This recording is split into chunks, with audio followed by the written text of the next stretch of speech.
আমি মুসার যেটা আছে আপনি আল্লাহর সেটা নাই। এই কথা শোনার সঙ্গে সঙ্গে মহান আল্লাহ রব্বুল আলামিন বলল, রে মুসা,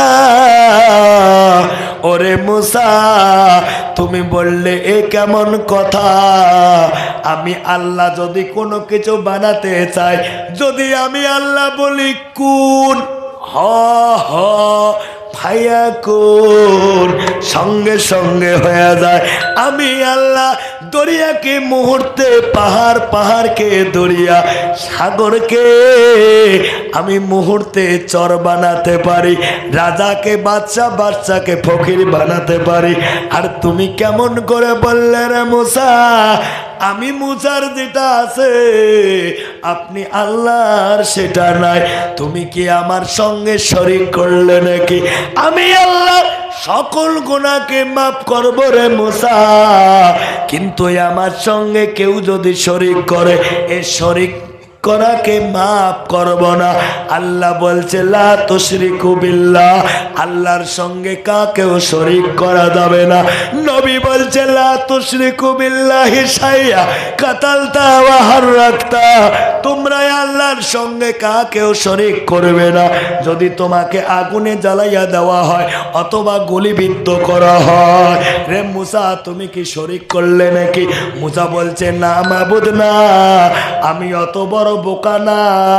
আমি মুসা যোগ বিয়োগ পূরণ হরণ কইরা হাইরাই কইছি, আমি মুসার যেটা আছে আপনি আল্লাহর সেটা নাই। সুবহানাল্লাহ কবেন না? হ্যাঁ জোরে কোন সুবহানাল্লাহ। তাহলে এমন কি জিনিস যেটা মুসার আছে আল্লাহর নাই?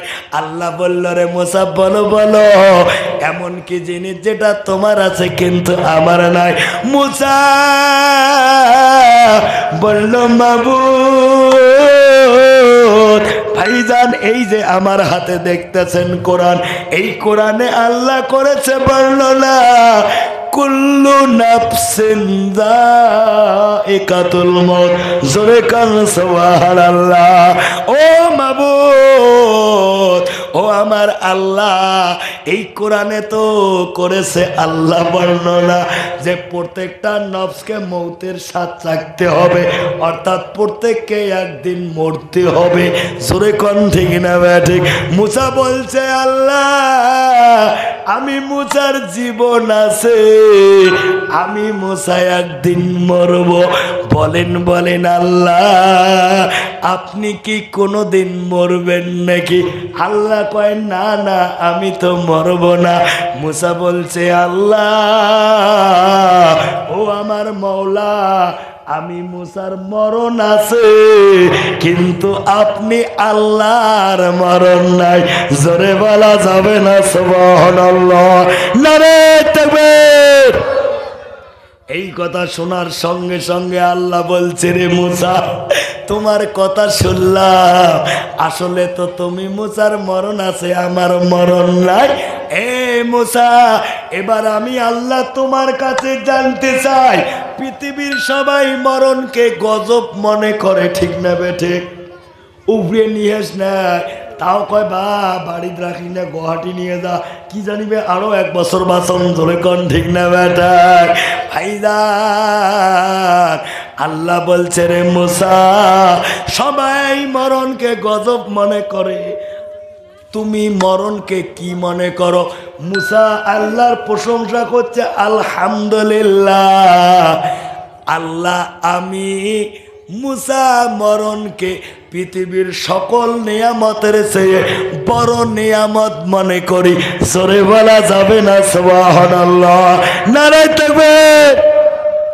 আল্লাহ বলছে সবাই গজব মনে করে, তুমি নিয়ামত মনে করো। কি জন্য নিয়ামত মনে করো? মুসা বলছে আল্লাহ এর কারণ হলো 3টা। কয়টা? 3টা। 3 কারণে আমি মুসা মরণকে বড় নিয়ামত মনে করি। যেরকম সুবহানাল্লাহ। তবে ভাইজান আমার মুফতি ইউসুফ ভাই আসি গেছে, আমার নজরে পড়ে নাই। ভাইজানকে বসে রাখে যদি এই 3টা কারণ বলি আমার পক্ষে বেয়াদবি হবে। এই জন্য অন্য কোনোদিন যদি আসি ইনশাআল্লাহ কোন 3 কারণে মুসা মরণকে বড় নিয়ামত মনে করে বলবো। আজকে আমার বক্তব্যর ভুল ত্রুটির ক্ষমা চেয়ে Hey there. Subscribe to my channel. And also press this bell icon.